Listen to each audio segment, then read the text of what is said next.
Dia myself, dia Camilo. Bom dia, pessoal. E aí, o dia começou meio feioso hoje, né? Eu sei que começou um pouquinho mais... Aquele dia que não tá bonito pra caramba. Mas faz parte. Faz parte. Deixa eu ver aqui.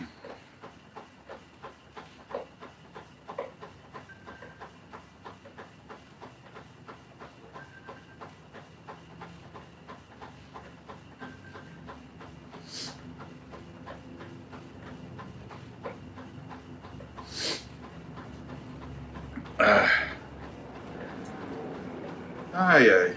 Simbora então. Responder a pergunta de vocês, né? Que tá...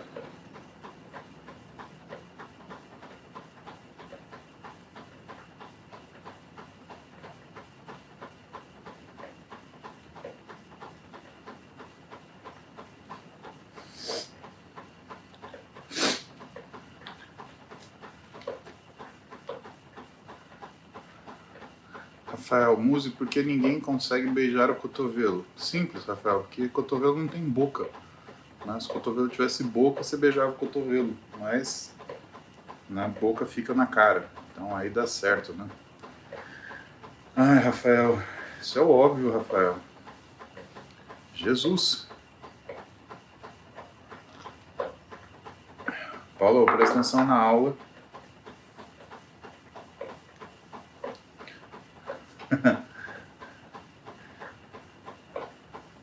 Bom dia, Portugal. Roneirobs, PSN, bom dia. Eu tava na... Como é que chama? Eu tava na... Cara, eu acho que eu vou ter que ligar a luz aqui, tá brabo. Eu tava no... Eu vou falar de novo, eu tava na palestra de João Pessoa, aí eu soltei um John People, do nada, assim. Bom dia pra você que é John People, de John People, né? Ai, Jesus amado. John People. Subiu uma nova denominação, né? E aí? Descansaram de ontem pra hoje? Você sabe que... Ontem teve a primeira aula do Interligas lá no consultório, foi bem legal. Bem legal. E o tema é dar o essencial em suplementação, mas aí eu dei opção para o pessoal escolher. Tinha treinamento, né? Tinha o essencial em suplementação. O pessoal escolheu treinamento. O que faz sentido para mim, né? Porque treinamento nenhum aluno vai ter na graduação, né? De medicina não, pelo menos, né? E aí a gente falou sobre treinamento. Ou seja, todo mundo mudou já o jeito de treinar hoje, né? Pensando no que a gente falou ontem. Tenho certeza absoluta. Enfim, né?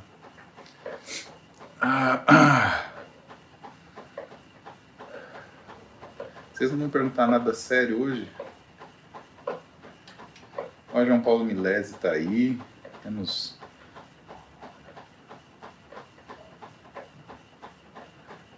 Quero mandar um abração pro Marcelo Moraes, que tá com a esposa dele na bike assistindo o BNTC. Pô, Marcelo, um abração para você, para sua esposa, que juntos vocês vão muito longe na vida de vocês, tá?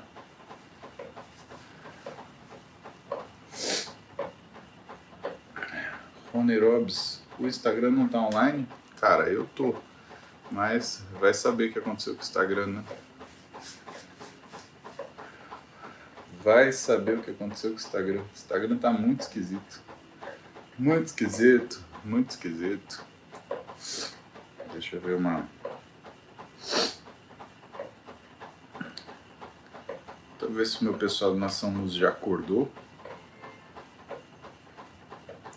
Let's ver.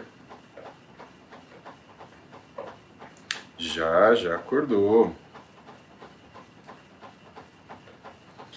Isabel Barranco, Caroline Ferreira de Souza, Érica Morita, Morita-chan, Débora Cristina, Cristiano Grilo, Isabel Barranco, fiz bariátrica há mais de 20 anos com reganho de peso. Então, Isabel, mas isso é uma coisa razoavelmente frequente, né? Tem estudo que fala que o reganho de peso acontece em 80% dos casos. Então é brabinho, brabinho, brabinho. Não é uma coisa simples, não. Porque às vezes você confia naquilo que é a diminuição da capacidade do estômago para você conseguir controlar a tua alimentação. E na verdade, para muitas pessoas isso não acontece. Um amigão meu, um médico que é cirurgião lá do Einstein, o Fernando, ele falou para mim, falou, Paulo, acho que é uma coisa que os bariátricos falam, né? O Fernando e o Thiago, que também é cirurgião gastro, trabalha no consultório, ouvi os dois falarem isso. O maior inimigo do cirurgião que faz a parte de bariátrica, né? Então o gastro que tem essa especialidade, sabe qual que é? Chama MM. Pois é, porque o MM, a pessoa ela come devagar, aquilo não enche o estômago, passa rápido e a caloria vai em cima. E um saquinho de MM tem, sei lá, 5.000 calorias, né? E a pessoa também não passa mal, né? Quando o pessoal faz cirurgia bariátrica, pessoal, principalmente aquelas desabsortivas, né? Capela, Escopinaro, tipo de cirurgia bariátrica, baseadas ou não em Y de Roux, né? Você tem uma diminuição da área de absorção do intestino. Então você tem muitas vezes uma condição cuja dinâmica de absorção do alimento faz com que a pessoa ela passe mal se ela come alguma coisa que tem um alto teor de carboidrato ou de açúcar, né? Aliás, tem duas formas disso acontecer, né? A gente costuma chamar de dumping. Então tem o dumping precoce e o dumping tardio, né? Dependendo do que você come, causa um dos dois, tá? E aí, o que acontece? A gente tem uma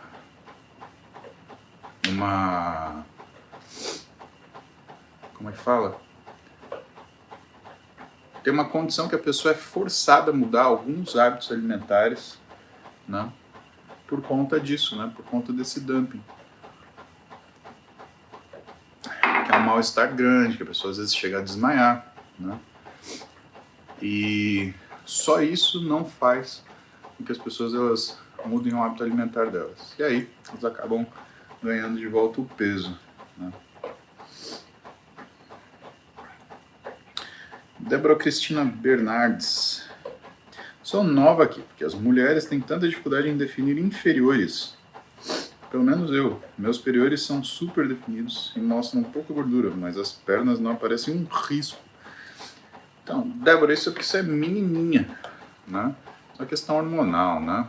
Quando você tem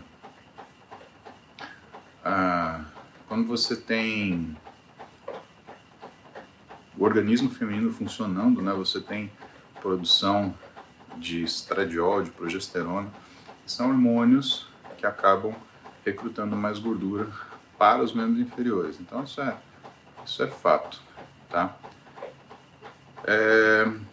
Existem outras situações, existem condições que, né, tem alterações na deposição de gordura, né? Quando isso acontece... Fala, Juju, bom dia. Outras alterações que acontecem, né? Mas aí são condições diferentes, mais patológicas, né? Que existe essa deposição de gordura anômala, né? Mas não imagino que seja o seu caso, né? Porque senão você falaria com outras palavras mais ou menos a mesma coisa que você falou.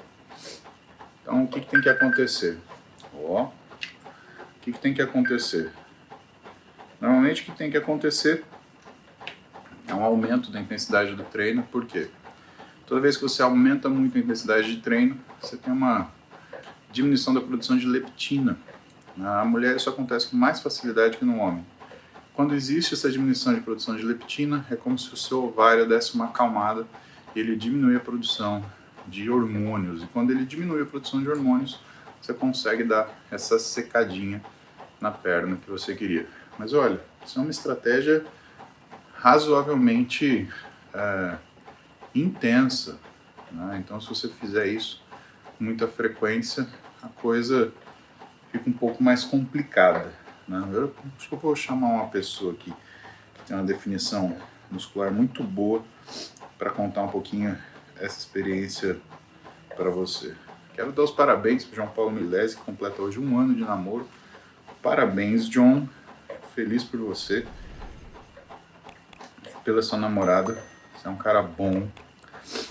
Henrique. Após acidente de moto, fraturei C4 e C5 após 1 ano. Sempre faço força em treino, sinto pequena dor fina. Indica melhorar mobilidade? Bom, com certeza, né, Henrique? Precisa ver se essa fratura ela não consolidou com algum tipo de vício de consolidação, né? Se tá tudo bonitinho, tá tudo direitinho aí para você, tá? Cara, tá incomodando essa luz de lado aqui. Pera aí, deixa eu melhorar isso aqui.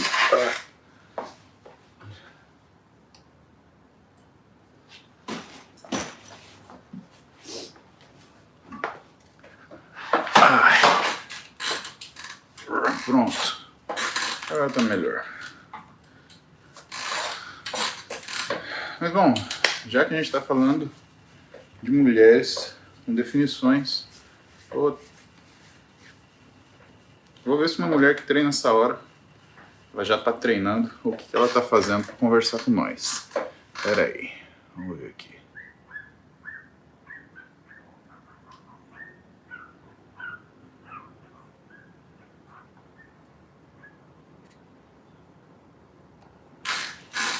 Vamos ver.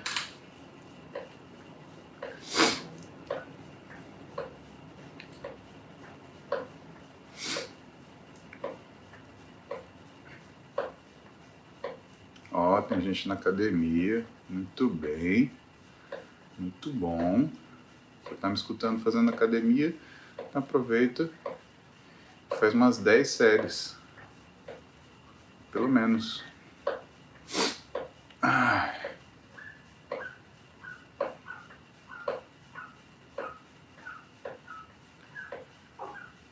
Bom dia, bom dia.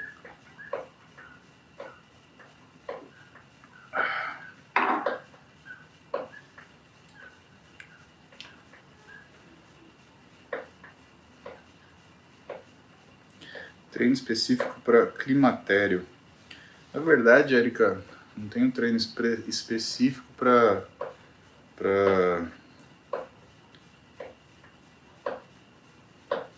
climatério, né? O que existe é aquilo que você precisa em relação à tua condição metabólica e a tua condição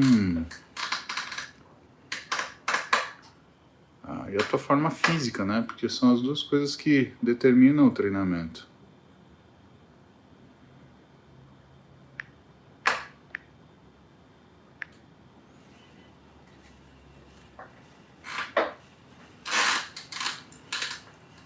Então a gente não faz um treino específico para o climatério, né? O que é feito é um treino específico para você, que é mais importante. Agora, tem alguns passos que se faz, né?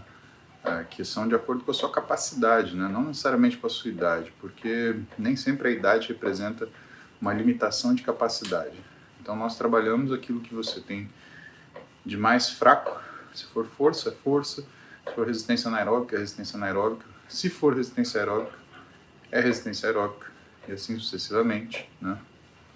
E claro que demora um tempo para você se treinar, né? Estar treinada para conseguir ter algum resultado, né? Não é uma coisa que você faz imediatamente, você já vai ter esse treinamento. André Nilschu, tanto na hipertrofia quanto no acúmulo de gordura, o organismo passa por um processo inflacionário, porque anti-inflamatório prejudica o ganho de músculo, mas não interfere no ganho de gordura. Boa pergunta, André Nilschu, pelo seguinte, porque eu acredito que tenha tido uma alteração aí no corretor, né? Não é um processo inflacionário, é um processo inflamatório, né? Porque o ganho de gordura, ele vem com um processo inflamatório, né, negativo. E o ganho de massa muscular, ele vem com um processo inflamatório endógeno, que você produz muscular, né? Tem algumas diferenças, né? O mecanismo inflamatório negativo que você tem no processo de ganho de gordura, ele é um processo mediado, por exemplo, por ACTH, né? Então você tem uma produção de alguns hormônios que fazem com que exista uma inflamação negativa, principalmente baseada numa coisinha chamada TNF-alfa. E esse TNF-alfa é uma das razões pelas quais você não consegue controlar, às vezes, o ganho de gordura quando você está sob uma inflamação, né? Pra eu ter uma ideia, até se você tem H. pylori, que é um tipo de infecção no estômago, que cursa com gastrite, né, causa uma inflamação de baixa monta, isso faz você perder massa muscular, faz você ganhar gordura cronicamente. Se resolve o H. pylori, você consegue emagrecer, né, ou consegue melhorar o que é a sua taxa de emagrecimento. O músculo não, o músculo ele precisa produzir a resposta inflamatória dele, que não responde para TNF-alfa, não responde para NF-kappa-beta e outras interleucinas que são negativas aí para o ganho de massa muscular. Então, entenda que a inflamação relacionada ao ganho de massa muscular é uma inflamação específica do músculo, né? E a inflamação que acontece, né? Entenda a inflamação por sinalização, né? Então, a sinalização do organismo para ganho de massa muscular, principalmente suprafisiológica, é uma sinalização específica criada pelo músculo. E a sinalização para ganho de gordura é uma sinalização que existe, criada não pela gordura somente, mas pelo seu organismo. E que sinalização é essa? É a sinalização de você estar em perigo, tá? Então isso é uma coisa muito específica, né? O teu corpo, ele está, por exemplo, em restrição de energia, ele libera uma série de hormônios e isso modifica o jeito do seu corpo funcionar de uma forma que ele deixe de ser um gastador de energia para ser um queimador de energia. Vamos ver aqui.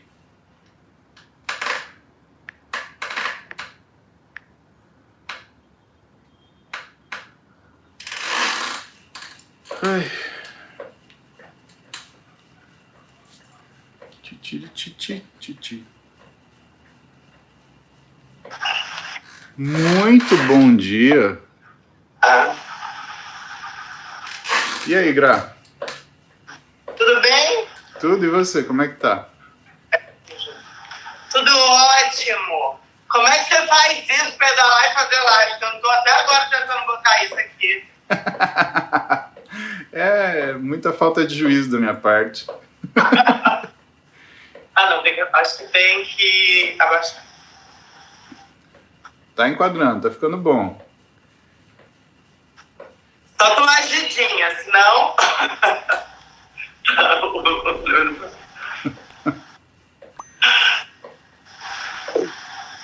Gra, me conta então.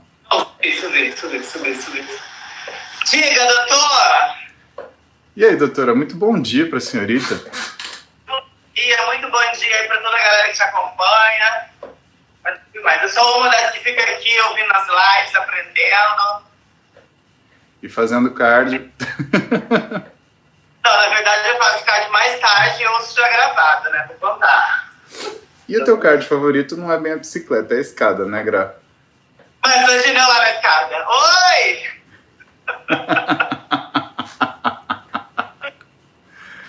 Bom, conta um pouquinho pra gente do seu dia, né? Que o pessoal às vezes acha que físico é uma coisa que aparece na nossa vida. Fala, olha, fiz um físico, né, maravilhoso, né? Então conta um pouquinho o que você faz todo santo dia, né? Inclusive final de semana. Praticamente um BNTC, né?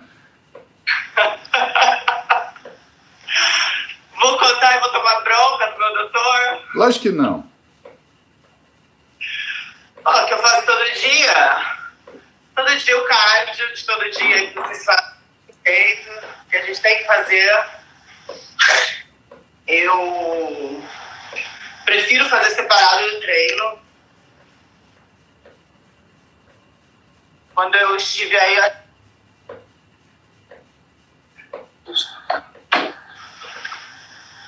Quando eu estive contigo tem uns 10 anos, você falou pra eu separar. Eu fazia sempre, eu treinava e fazia o cardio logo depois do treino. Você falou, vamos tentar separar e tudo mais. E quando eu separei, pra mim foi bem melhor, assim, questão do cansaço, da evolução. Então eu prefiro acordar, fazer cardio e treinar no meio da tarde ou à noite. Aí vem a musculação. Aí vem a musculação. 6 vezes na semana, às vezes 7. Isso é uma coisa que estamos trabalhando para a senhorita, né? Estamos tentando diminuir os treinos. Não, estamos tentando te dar um dia de repouso, fazer um deload lento para cuidar de articulação, de tendão, de músculo, né, mocinha? Mas quem treina todo dia gosta, né, Gra? Eu sei, eu tive um trabalhão para parar de treinar todo dia também. Concordo com você. Difícil mentalmente, né? Porque, cara, depois que você treina, que você realiza um treino bom, você tá pronto para tudo. Então é difícil colocar isso na cabeça, tipo, hoje é descanso. Mas estamos trabalhando para isso. Ô, Gra, e qual que é o teu horário favorito de treinar musculação? Porque por conta dos seus compromissos, muitas vezes você não consegue treinar no mesmo horário, né? Dificilmente eu consigo treinar no mesmo horário, mas meu horário favorito de treino é de manhã. Eu prefiro treinar de manhã, não tão cedo assim como você, 7, 8 horas, mas umas 10 da manhã é meu horário preferido. Pelo menos ter feito aí 1 ou 2 refeições, né? Umas 2 refeições. Bastante gente gosta, principalmente atleta fala isso, né? Que depois de 2 refeições é o momento ideal. A gente aqui faz o que a gente pode, né? Eu consigo treinar cedinho. Precisar treinar meia-noite, a gente vai treinar. Precisar treinar 5 da manhã, a gente treina também. E você já precisou treinar cedinho, assim, por causa de compromisso? Esse ano, final do ano passado e começo desse ano, a gente estava gravando um filme e eu estava treinando 3 da manhã. Acordava 2h40. Aí, hoje em dia eu tenho uma academia em casa, então eu conseguia fazer esse treino em casa. Aí treinava de 3 às 4, fazia cardio de 4 a 4h40 e ia gravar que eu tinha que estar 7 às 5. E aí nós ficamos 4, 5 meses fazendo isso. Quer dizer, eu gravando e eu fiquei treinando esse horário. Graciane, você ficou 5 meses treinando 3 da manhã. 3 da manhã. Bom, e esse filme sai quando, né? Isso é praticamente um filho. Eu acho que só no final do ano que vem. Caramba, vai demorar pra sair. A média de filmes, assim, são 2 anos. Demora pra caramba pra gravar e depois a produção e a edição ainda são mais uns 2 anos. Ah, entendi. E você pode falar do que é a história mais ou menos ou ainda é segredo? Não é segredo não. Eu gravava uma série que chama Tô de Graça, com uma personagem gay. E a gente fez o filme, é um filme de comédia, super divertido. Foi uma delícia gravar, um aprendizado. E a equipe e tudo mais. E essa vivência de filme é muito diferente de tudo que eu já estou acostumada. É zero rotina. A gente chegava no set 5 da manhã e às vezes saía meia-noite. Nossa. Porque depende do clima. Você tá gravando, aí tá sol, você tá fazendo a cena no sol. Aí chove, aí tem que esperar, aí você vai pra cidade. Mas foi muito divertido e é um filme que vai ser muito engraçado. É bem de comédia. Foi bem bacana. Bom, e nesse meio de gravação, acho que também ficou um pouquinho mais complicado comer, né? Como é que você fez? Como você se organizou? Eu liguei pro meu doutor, né? Falei pra você, como é que eu faço? O que eu como, né? Aí você, não acredito que você tá nessa rotina. E eu já tinha colocado, né? Nos intervalos a gente não conseguia parar, não tinha muito horário, e tomava shake. Aí você me falou, vou comprar uma fruta, uma castanha. Deu para segurar bem, o meu peso na balança não mudou nada. Claro que a minha qualidade ficou diferente, né? Eu me senti mais flat, me senti mais murchinho e tal, mas nada que me incomodasse. Né? Hoje em dia eu sei lidar bem com isso. Se eu estou num trabalho que eu não consigo ter minha rotina 100%, eu fico tranquilo. Eu sei que depois que acabar, a gente corre atrás. Eu ligo, doutor, pelo amor de Deus, eu estou assim assado. E a gente ajusta, né, na alimentação, nos manipulados, e dá para segurar bem. Mas eu fiquei praticamente fazendo mais 5 refeições de shake e 2 sólidas, que era que eu ia antes, quando eu saía daqui, e o jantar lá à noite. Me fala 2 coisas. Primeira, você sentiu muita fome? E 2, mudou tua percepção de cansaço, de fadiga? Muito mais cansada. Muito mais cansada, assim, a fadiga é muito mais rápido no treino. Como, por exemplo, numa série de um treino de perna, eu sempre começo com quadríceps para aquecer o joelho, né, que eu sinto um pouco de incômodo. E aí já nesse aquecimento eu já me sentia fadigada. E muita fome, senti muita fome. Você sabe, o pessoal sempre pergunta assim, posso usar o suplemento para substituir refeição? E isso é uma coisa que a gente pondera para as pessoas. Sabe, Gra, eu acho que o pessoal nunca sentiu saciedade de verdade. Ou porque não comia, ou quando começou a fazer dieta, começou a colocar suplementação, e aí nunca conseguiu sentir assim, aquela sensação de estar alimentado. E eu acho que é uma das coisas que mais implica no que as pessoas elas percebem motivos para desistir, né? A pessoa não consegue se sentir bem. Óbvio, o suplemento é muito bom, mas quando a gente usa para complemento, para performance, né? Para melhorar aquilo que a gente já tem, né? Quando a gente usa ele como... Eu detesto substituir a refeição sólida por shake. Uhum. Não me sinto saciada, não me sinto psicologicamente bem, para que eu gosto de fazer essa refeição. Mas eu já fiz isso, de achar que o suplemento era melhor do que comer, era mais fácil e tudo mais, e realmente eu acho que até a resposta no meu corpo não era muito legal para mim. Então acho que faz bastante tempo, porque realmente eu cuido de você tem uns 10 anos já, né? Então. E quando eu comecei a cuidar de você, você já comia tudo certinho, né? Sim. Além do cansaço. Atrás, quando eu comecei com suplemento, que aí você acha que vai salvar a sua vida. É muito bom, né? Mas para suplementar. Mas eu já fiz essas cagadas. E de cansaço, por exemplo, qualidade de sono, Graça? Você sentia que o sono não era o mesmo, tinha mais dificuldade para dormir ou mais dificuldade para se sentir descansada? Você percebeu essa modificação desse padrão? Que você fazia, né? Você sempre conseguiu fazer aí 5, 6 refeições sólidas no dia e suplementava para complementar aquilo que era a necessidade nossa de macronutriente, né? Quando você muda esse padrão, que você acaba tendo que substituir, 5 refeições, né? E partir para 2 refeições sólidas no dia, né? Você sentiu que teve impacto, por exemplo, na qualidade de descanso, na qualidade de recuperação sua noturna? Sim. Eu senti muita dificuldade para dormir. E eu não sou uma pessoa que dorme muito bem. Se eu pego no sono muito rápido, durmo a noite toda, eu acordo 1 ou 2 vezes para fazer xixi, mas eu acordo, vou fazer xixi dormindo, assim, já volto, não tenho dificuldade nenhuma, meu sono é muito bom. Mas eu nem liguei muito à alimentação, achava que eu estava ansiosa nessa época, eu dormi super mal. Mesmo dormindo 4 horas, 5 horas por noite, eu tinha muito mais dificuldade para pegar no sono e para manter o sono do que normalmente eu tenho. E conseguia fazer um cochilinho no meio do dia ou nem isso? Conseguia. Ufa. Conseguia, né? Não, tá pronto para gravar? Não, vai ter que arrumar a luz, vai demorar meia hora. Postava em qualquer lugar.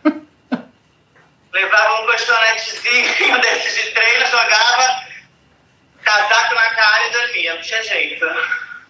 Nossa, Na praia eu dormia direto, né? Acordava só essa parte bronzeada. Direto. O sono quando vem. E quantos dias por semana tinha de gravação? Eram 5 dias de gravação para 2 de descanso. Aí nesses dois também você descansava, né? Pra valer, né? Dançava, comia e treinava. Que é quando dava pra viver um pouquinho, né? Bom, me conta o que você mais aprendeu em relação à experiência que você teve dessa de você ter que substituir alimento por suplemento e ter essa diminuição de sono. O que você mais sentiu no seu físico, né? E o que você mais sentiu no seu organismo, né? Quais foram as, entre aspas, as lições importantes aí desse período? Cara, eu acho que só dá pra fazer esse tipo de coisa quando realmente é inevitável. Eu sei que é corrido para todo mundo, né? Não falar, eu não tenho tempo para comer. Ah, não, levar comida é muito ruim, mas se você quiser assim, ter um resultado estético. E para mim, até na parte da saúde, porque eu senti muita diferença no cansaço, no estresse. Estava muito mais estressada. E eu não sou uma pessoa estressada, sou super calma. Estava com uma paciência, assim, curtinha.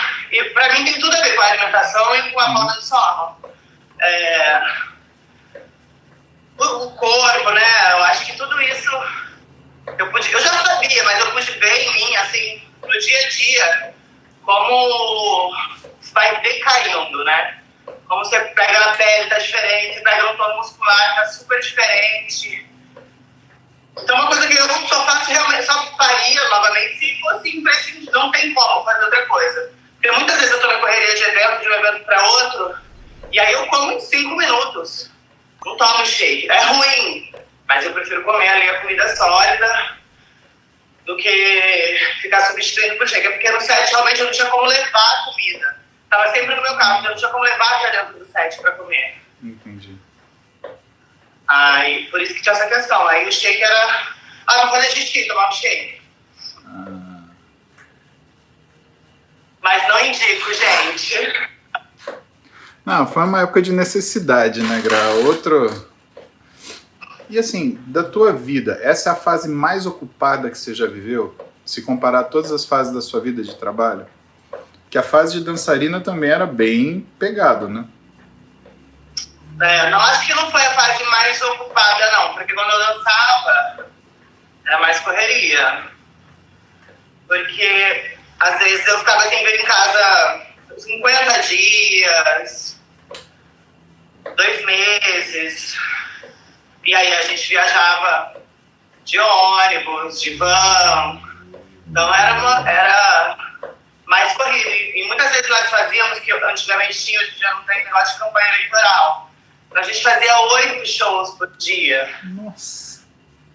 Então era bem corrido. Mas nessa época eu não tinha uma alimentação tão regrada. Eu já fazia dieta, mas eu não sabia muito horários. Eu não tinha muita noção dessa questão mesmo de que faz diferença, né? Eu comia as coisas que eu como hoje em dia, mas em horários meio aleatórios, assim. Eu atendi uma vez uma pessoa que conhecia você dessa época, trabalhava com você, e ela falava que mesmo na época que você dançava, todo mundo sentava para almoçar, comia um monte de coisa arada, ou para jantar, rodízio de pizza, aquela confusão. Aí você pediu seu franguinho grelhado, né? E às vezes um carboidrato, às vezes nem carboidrato você comia uma salada, mas que você sempre foi regradinha. E a pessoa, ela reconhecia, ela falou assim, eu reconheço que o físico da Graciane é uma construção, né? Ela veio fazendo aquilo há anos, ela faz isso desde a época da dança.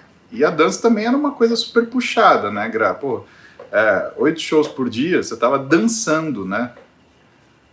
Era super puxado e eu tinha essa ideia de que não pode comer muito, não pode comer muito carboidrato. Então, eu fazia isso, a gente ia realmente em vários lugares, rodízio e tal. Eu tava sempre ali no franguinho, no grelhado, mas eu comia muito pouco carbo. Tinha medo, não, carbo engorda. Então, sei lá, era noite, mas eu ainda fazia 3 shows, eu não comia carbo, porque era noite. Então, eu também já errei bastante.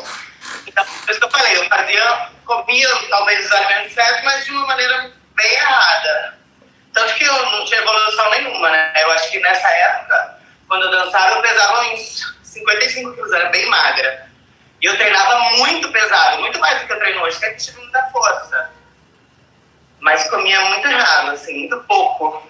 Você treinava e não mais? Nada. E você treinava mais pesado do que hoje, você acha? Mais pesado. Caramba. Quando que você sentiu? Aquela geração, e aí você me corrige, eu não sei como era pra você, mas onde eu via que era muito isso, era só carga. Então vamos ver quem pega mais. Quem pega mais pesado aqui no leg. Mas vamos encher, ele tá fazendo, entra outro, tá fazendo rodízio. E meio que a graça da academia era isso, quem tá treinando, quem agacha mais pesado, bota aí 200 quilos que você vai agachar. E era assim, o treino só era isso. E aí eu tô falando lá mais de 20 anos atrás, né? Você sabe que a aula que eu dei para os meninos ontem no Interligas, lá no consultório, era justamente isso, né? Porque médico não tem aula de treinamento, né? Nem quando a gente passa... Aliás, só 11% das faculdades de medicina tem medicina esportiva na grade curricular. Né? O que pra gente é complicado, né? Porque como é que o cara vai descobrir que ele quer fazer medicina esportiva se ele não teve isso na graduação? E aí eu coloquei para eles, o que vocês querem estudar? Vocês querem estudar um essencial sobre suplementação ou vocês querem ver treinamento? Aí eles, quero ver treinamento. E eu via isso no olhar deles, assim, quando a gente desfaz aquela máscara que o peso é tudo, né, e que tem coisas que precisam ser observadas, a pessoa, eu olho para a cara da pessoa e assim, eu consigo entender, eu consigo ver na mente dela assim, cara, amanhã eu vou treinar diferente. Sim. E é uma coisa que nós vivemos, né, a minha geração é a sua, eu sou um pouquinho mais velho que você, mas... Não, a verdade sou razoavelmente mais velho que você.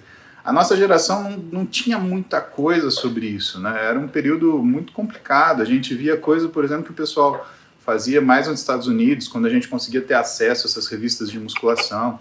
E mesmo assim, a confiabilidade daquilo que você lia nessas revistas não era uma coisa tão, né, tão segura assim, né? E aqui... era arroz, feijão e muito peso, né? E peso, né? Tanto que todo mundo que é da minha geração carrega uma dorzinha aqui, uma dorzinha ali, né? Tem uma cirurgiazinha aqui, uma cirurgiazinha ali. Nesse sentido, eu fico feliz que, por exemplo, você não tem nenhuma cirurgiazinha de lesão, né? O que, graças a Deus, né, nunca aconteceu. Mas a gente vive cuidando por conta daquilo que é o excesso de demanda, né, Gra? Porque realmente é pesado, né? Você tem várias coisas para fazer por dia, né? Eu acho que, às vezes, muitas pessoas me falam, eu quero ser disciplinada como você, eu quero ser assim. Eu falo, gente, eu não sou tão disciplinada assim, porque, embora eu faça todas as outras coisas e tal, consiga ter uma rotina de alimentação e de treino, eu não tenho disciplina para descansar. Né? Você melhor do que ninguém sabe disso. Eu tenho muita necessidade de fazer atividade física, às vezes meu dia está super cheio, eu tenho evento, tenho gravação, e chego em casa 10 horas, já treinei de manhã, mas chego em casa 10 horas da noite, aí eu acho que não dá pra, aqui tem um pole aqui em casa, e aí eu vou fazer uma aula de pole online. Então, nesse sentido da disciplina, para descansar, eu tenho muita dificuldade. Realmente eu tô sempre, não sei se porque minha vida foi muito corrida, e eu tô sempre pra lá e pra cá, e eu acabei acostumando com isso, que meu corpo fala, não, dá pra fazer mais uma coisa. Não, vamos ali, vamos jogar um tênis, vamos dar uma corrida. Então, eu tô sempre fazendo alguma atividade. E aí, nesse sentido de disciplina para o descanso, que eu sei que eu teria até um shape muito melhor e talvez não tivesse uma lesão ali, outra aqui, se eu descansasse mais, eu tenho total consciência, mas eu ainda tenho bastante dificuldade para isso. Você acha que talvez essa questão do treinamento é um momento de meditação para você? É um momento que você relaxa isso daqui? Quando eu tô treinando, você diz que eu relaxo? Isso. Eu acho que é um momento que você... Nossa, total, assim, eu sinto muito conectada com aquilo ali que eu tô fazendo. O treino, eu acho que de musculação principalmente é isso. Porque é só você e o peso, você fica completamente conectado. Eu consigo ficar 100% conectada ali. Se tiver com um problemão na rua, uma coisa muito séria para resolver, cara, quando começa o treino, acabou, não tem mais problema.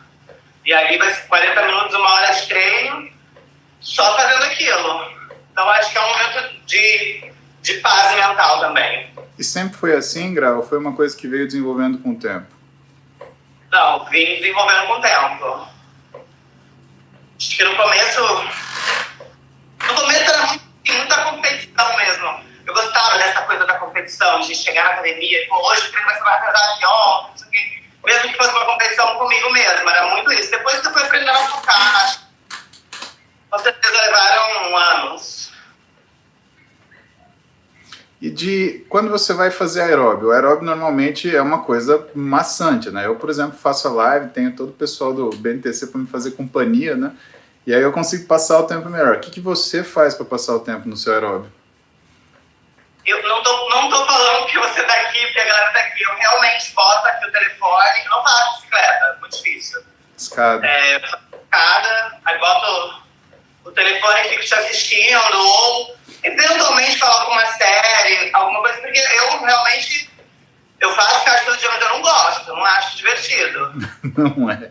Eu acho legal, acho divertido. Não é nenhum sacrifício.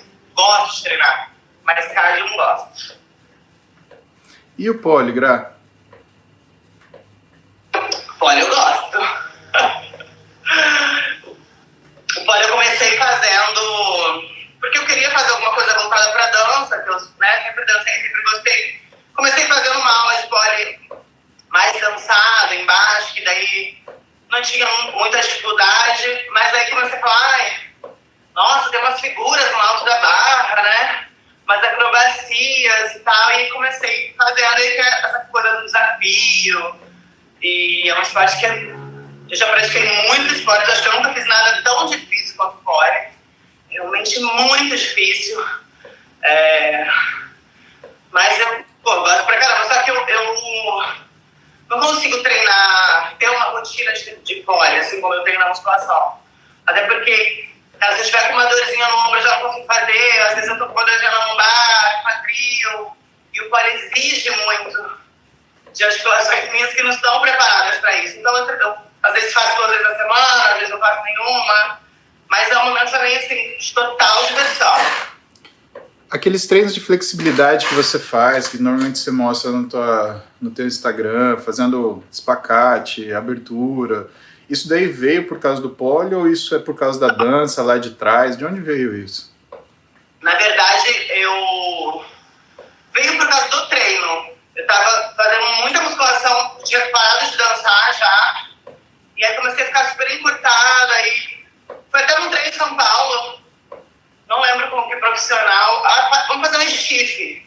Meu stiff tava descendo nem até o joelho, assim, tava muito encurtada. Aí o profissional falou, não, vai errar, se ele descer mais, eu falei, cara, eu não consigo, tava muito encurtada.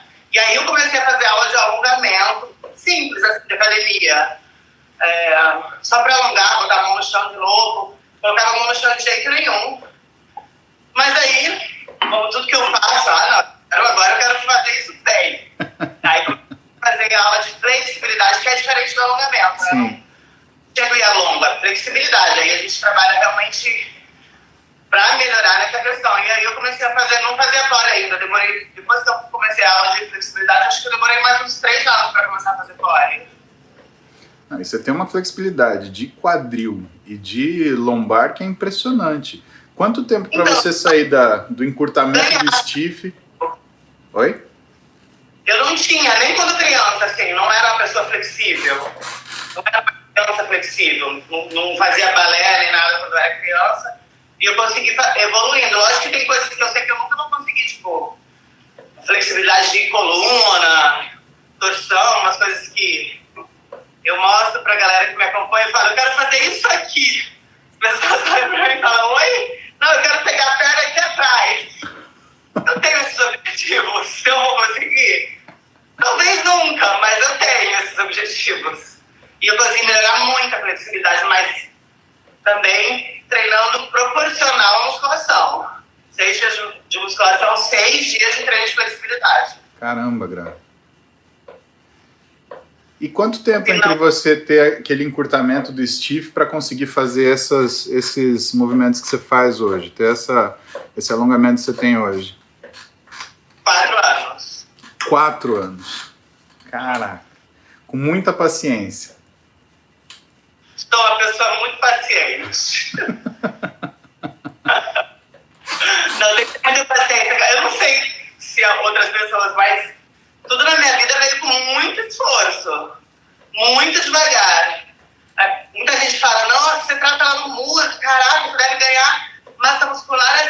gente, a gente acompanhando sabe que eu ganhei 1 quilo de massa muscular por ano, praticamente. É um negócio que é muito lento. E tudo bem, é o processo, e a gente respeita. Até porque essa massa muscular ela não pode ser qualquer jeito, né, Gra? É aonde interessa, mantendo a proporcionalidade que interessa, respeitando o que você precisa fazer para manter essa massa muscular também, que é a parte acho, mais difícil, né? Que não é só ganhar, né? Conseguir manter o que tem, né? E a gente, vou aproveitar aqui o espaço para falar que você fez um trabalho muito legal comigo, porque eu nunca, as pessoas perguntam, você faz musculação para ficar gostosona, não sei o que, e parece até hipocrisia, mas nunca foi isso. Eu nunca falei, não vou treinar porque eu quero ficar assim, a parte estética. Então eu nunca dei muita atenção. Fui treinando e querendo me superar no treino, mas eu não olhava tanto. E quando eu cheguei, você veio com um olhar muito mais refinado e falou, vamos trabalhar assim para sua cintura ficar mais fina, fazer isso na tua coxa, posterior e panturrilha. E foi realmente um start, assim, dar atenção a esses detalhes e o meu físico melhorou, pra mim, 100% depois que a gente veio fazendo esse trabalho, que também levou um tempo. Eu lembro, 10 anos atrás, quando eu falei pra você, escuta, a gente precisa treinar panturrilha, você olhou pra minha cara, panturrilha? Panturrilha? Gente, eu já treinava panturrilha, mas aquele treino sapato. Como assim, não? A gente precisa melhorar essa panturrilha, porque tua coxa vai parecer que eu falei, quadríceps, eu quero mais quadríceps. E realmente fez muita diferença. Sabe que isso é uma coisa que a gente... Eu observo com homens e mulheres no consultório, né? As pessoas, por isso tem aquele espelho grande. As pessoas, elas estão acostumadas a olhar, além de ser 2D, elas estão acostumadas a olhar um segmento. Então, o homem, ele olha reto, né? Então, ele olha o tronco, ele olha isso daqui. O que interessa para ele é peitoral, ombro, braço, mais ou menos. A mulher, ela olha para frente, mas ela para baixo. Então, ela olha quadril e coxa, ela não chega na perna. Então, um dos exercícios mais legais é a pessoa se observar e ver que ela tem corpo em todas as dimensões. Ela tem corpo de lado, ela tem corpo quando ela se olha de costas, e que essas coisas elas têm que conversar, né? Você tem que ter um quadríceps que tem um posterior de coxa que comunique com ele, né? O quadril, ele tem que estar naquele contexto de quadríceps e posterior de coxa. Se você tem bastante quadríceps, você precisa ter bastante panturrilha também, porque essa panturrilha ela vai fazer com que a gente diminua essa sensação do joelho e dê uma sensação de vigor físico maior, né? E eu acho que é uma das coisas mais importantes, assim, do que a gente faz, sabe, Gra? É ensinar as pessoas a se observarem, é ensinar as pessoas a elas entenderem que o físico, ele é uma coisa do fio do cabelo até o dedão do pé, e que essas coisas, elas têm que, entre aspas, conversar, né? Tem que existir uma harmonia entre tudo isso, né?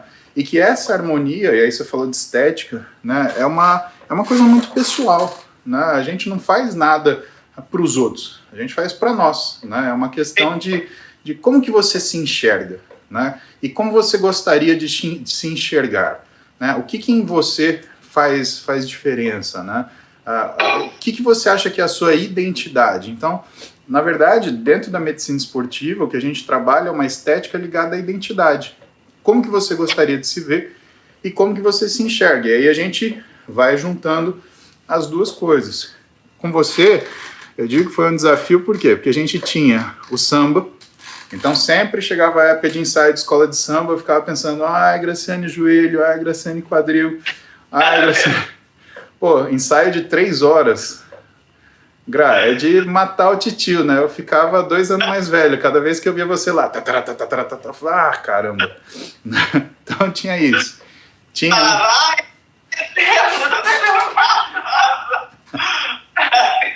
Assim, desse jeitinho.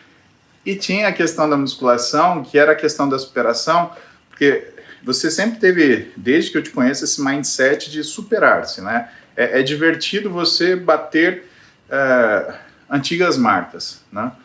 E muitas vezes a gente não pode se limitar a pensar que eu preciso me superar na carga, no peso. A gente tem que se superar também na resistência de força, na qualidade do movimento, quantas repetições a gente faz, né? Para aquele físico ele ficar homogêneo, a gente ter essa qualidade física que é geral, né? E aí você criar essa informação estética que tem hoje, né? Eu olho para você e eu falo, quando eu dou em aula de pós-graduação, né, porque o pessoal sempre pergunta de cases, né, e o teu caso em específico é uma pessoa que vive com o físico de um atleta 365 dias por ano, mas vive como uma pessoa comum 365 dias por ano. Você tem obrigações, você não é seu trabalho treinar, né? Ou seja, a forma atlética que você tem é uma coisa que remete a você. Tem relação com o seu trabalho à medida de que a estética ela é uma coisa que chama atenção e diz quem você é, mas que dentro daquilo que é o contexto, que é a tua vida, né, o teu físico ele fala para você, é o que você gosta. E eu sempre respeitei isso e eu sempre admirei isso em você. E o que eu vejo que às vezes as pessoas elas têm dificuldade de encaixar é que para você conseguir fazer alguma coisa muito boa, na verdade você tem que entender para a pessoa o que é o que ela quer fazer e ver como é que a gente vai juntar esses dois pedacinhos, né? Curiosamente, você tem a rotina mais difícil que eu tratei nesses últimos 17 anos, 20 anos de formado, né?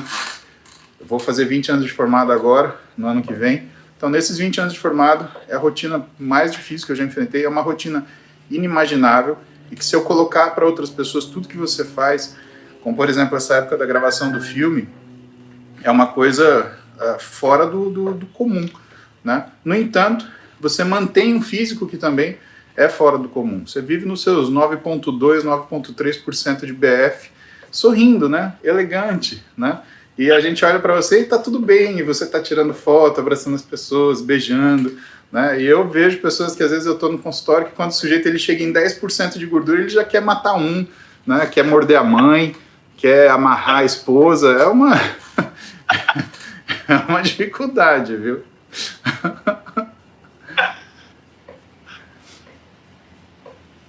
Mas sabe que hoje em dia eu valorizo muito os profissionais que me acompanham, né? Você, pedista, fisioterapeuta, os profissionais que me acompanham na musculação, isso com certeza, para minha qualidade de vida, eu não abriria a mão, faz muita diferença. Eu já tive todas as fases, né? Comecei a treinar sozinha e fazer uma dieta na minha cabeça, a gente nem tinha internet para aprender, né? Eu tinha os vídeos do Valdemar, que eu olhava, é assim, o treino é assado, olhava muito isso, ou outros, às vezes chegava numa academia que tinha uma pessoa, lá na minha cidade tinha um cara que era atleta, que tinha vindo para o Rio de Janeiro, então para mim o que ele falava, o que ele treinava era lei, né? Eu ficava só observando. Então eu tive essas fases, né, de treinar errado, de me alimentar mal, e de não ter profissional acompanhando, e eu posso dizer assim com toda certeza, eu vejo você falando muitas vezes que vale a pena você abrir mão de alguma coisa, sei lá, de uma balada, para você ir no médico, e realmente, gente, muda a vida. Para mim, mudou a minha vida. Se hoje eu tenho qualidade de vida, tenho um shape mais estético e consigo fazer as 1000 coisas que eu gosto de fazer, que me deixam feliz, é graças aos profissionais que me acompanham. Não é mérito só meu, não. Realmente faz muita diferença. E eu sempre falo nas entrevistas, ou onde eu estou conversando aqui com uma pessoa, eu falo, cara, se eu tenho pessoas que eu tenho que agradecer, são os profissionais que me acompanham. Porque vocês me salvam, com certeza. Imagina, o que te salva, na verdade, é a sua capacidade de compreender a necessidade do momento. É isso que te salva. Isso é consciência, né? E isso é uma coisa muito importante, a gente teimar ou não teimar com aquilo que precisa ser feito. Ó, são 8 da manhã, não vou te segurar mais, você tem um dia cheio, mas eu queria que você deixasse um recado para as pessoas daquilo que, assim, se você quisesse, aquilo que mais importante que você aprendeu e que você, se você pudesse resumir numa ideia, deixar essa ideia para as pessoas como um presente para elas hoje, nessa quarta-feira, né? Olha, siga por aqui, isso daqui é uma coisa importante. O que você gostaria de deixar para as pessoas? Eu acho que caminho exato, eu não vou ter audácia de falar, siga por aqui, né? Quem sou eu, imagina. Mas eu acho que você determinar os seus objetivos, saber o que você quer, é imprescindível. Você tem que determinar, eu quero isso, eu quero chegar ali. E na minha cabeça, seguir aqui. Ver como é possível fazer para alcançar o objetivo e seguir aqui. Nunca olhar para o lado. Mas ter principalmente paciência. Eu vejo que hoje, eu acho que até por conta da internet, de tudo, a gente tem acesso a muitas coisas muito rápido, a ansiedade está cada vez maior. Então eu vejo a galera, cara, eu quero aquilo ali, mas eu quero para ontem. E às vezes tem meios de chegar mais rápido, mas que, além de não te dar longevidade, não vai custar outras coisas que na minha cabeça não vale a pena, na minha concepção não vale a pena. Então, galera, cara, determina o teu objetivo, mas segue aqui com paciência. Você vai chegar ali. Mas tem que ir com calma, com resiliência, com calma ali todo dia.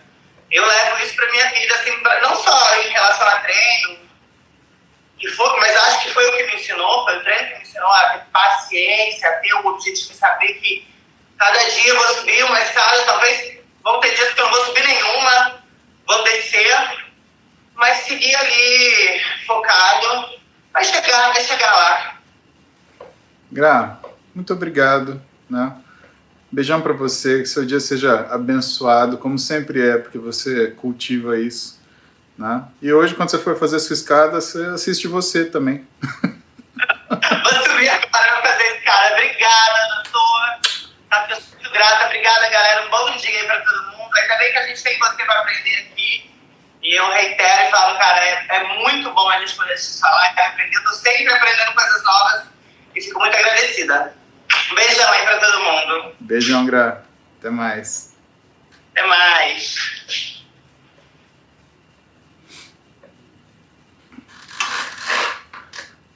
Bom, pessoal, então hoje a gente teve uma participação mais que especial de uma pessoa que mais que treina, né? Treina, vive a vida, tem compromissos, que são as coisas que eu vivo falando para vocês. A gente consegue fazer as coisas, mas pelas palavras da Graciane, né? Vamos ter paciência, vamos fazer o que precisa. E ela falou en passant, mas é importante lembrar isso, né? É uma coisa muito importante que ela falou. Quando você olha em uma direção, siga nesta direção. Esse que é o segredo das coisas. O Luiz Almeida está aí, ele atende a Gra, né? Cuida da parte miofacial dela, né? E o que é muito importante de tudo isso, a lição que eu sempre tento falar para vocês diariamente, é justamente confie nas coisas que são conquistadas com o tempo. Tá? E é engraçado que isso é uma constante na vida, né? Se vocês forem olhar o trabalho do Warren Buffett, né? Quem que é esse cara? Um dos caras mais ricos aí do mercado de investimento, né? E o que ele fala? Ele fala que todo negócio a longo prazo é bom, né?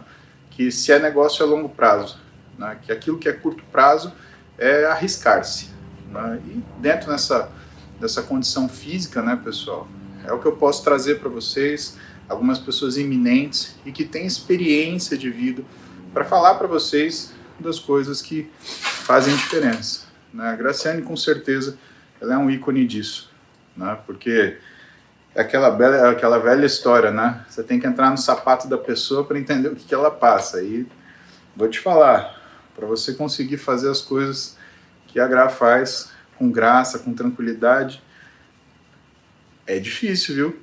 Eu não sei se eu conseguiria.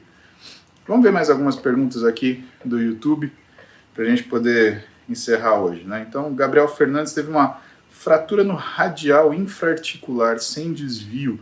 Quando poderei pegar peso novamente? Eu caí de 3 metros. Gabriel, o que você estava fazendo a 3 metros de altura? Gabriel, você não é passarinho para ficar em cima do poste, né? Acho que essa é a primeira coisa, né?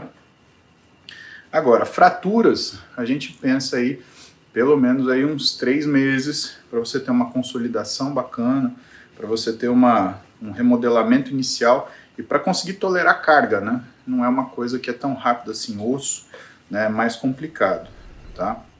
Tiago Vasconcelos, existe uma quantidade certa de exercícios e séries para cada grupo muscular quando sei que estou catabolizando por excesso? Tiago, infelizmente, se você deixar para observar sinais clínicos que você está catabolizando, esses sinais eles vão mostrar um catabolismo tardio, ou seja, você vai estar há muito tempo catabolizando. Então o ideal é que, na verdade, você se antecipe, né? Por isso que a gente usa exames, né? Um cortisol muito elevado, uma ureia muito elevada, um ácido úrico elevado, muitas vezes uma creatinina elevada, elas mostram esse catabolismo. Aí a quantidade de séries por grupo muscular, isso é uma coisa que o profissional de educação física, o seu treinador, ele vai determinar de acordo com a forma do seu corpo. Aqueles músculos menos desenvolvidos vão ganhar mais séries, os músculos mais desenvolvidos vão permanecer com um número de séries médio, né, para que dê tempo desses menos desenvolvidos alcançarem os mais desenvolvidos. Léo Teixeira indica alguma marca de bike spinning acessível para acompanhar o BNTC. Léo, a minha acho que é a mais barata que eu achei, paguei 3 conto, né, da Steel Gym BR, tá?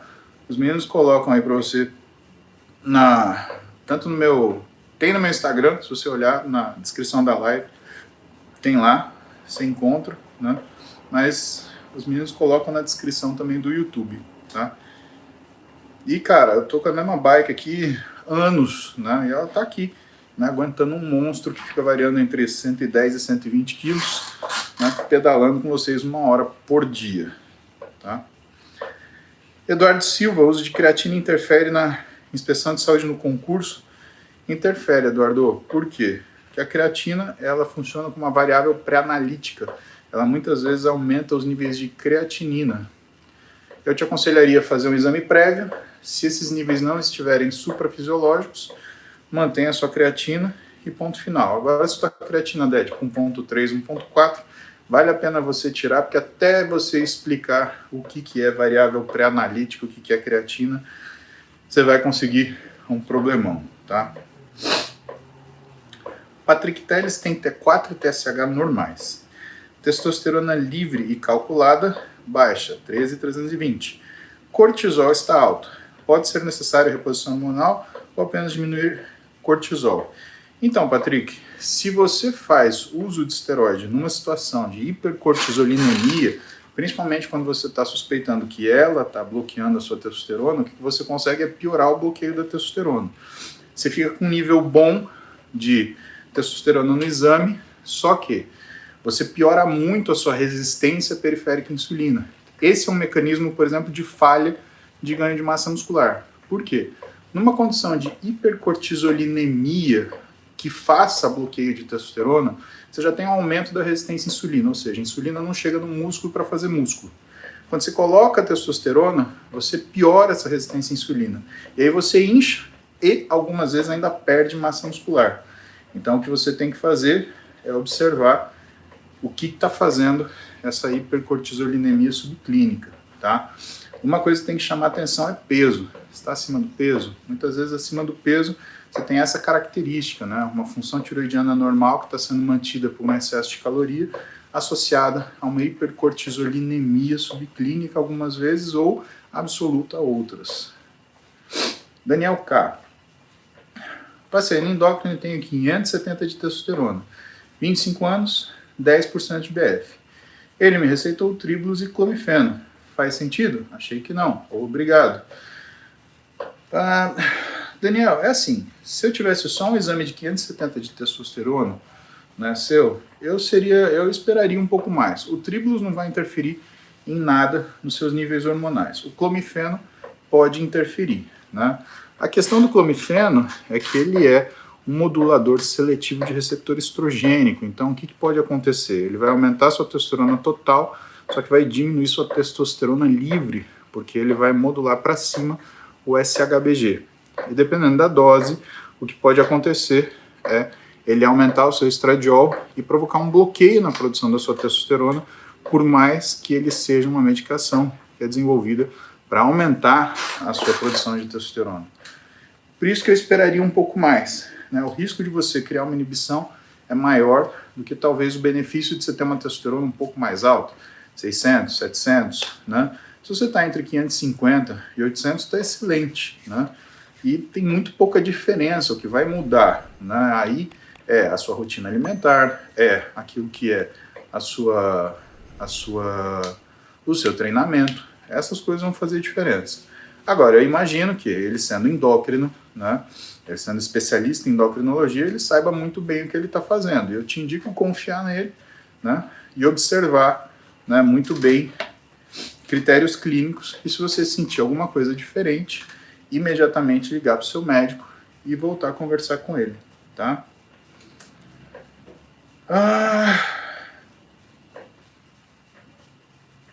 Vamos ver o que mais. É isso, pessoal.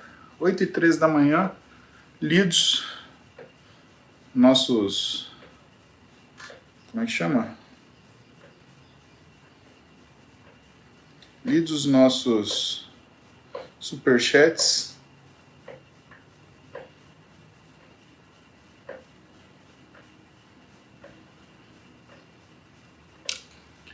E a gente segue adiante para continuar nosso dia. Hoje eu treino deltoide, bíceps e tríceps. Olha que legal, né? É um treino monstro, né? Que tira minha alma fora do corpo e depois devolve. Normal, faz parte, tá?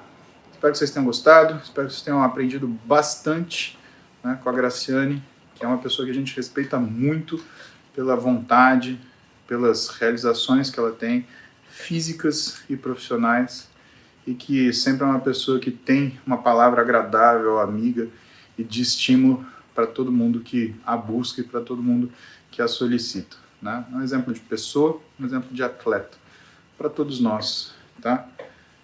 E 1h06 de cardio, né? Já deu. Beijo pra vocês, fiquem bem. A gente se vê amanhã, 7 da manhã, queridos. 7 ou um pouquinho mais tarde. Depende, se eu conseguir dormir essa noite, tá bom?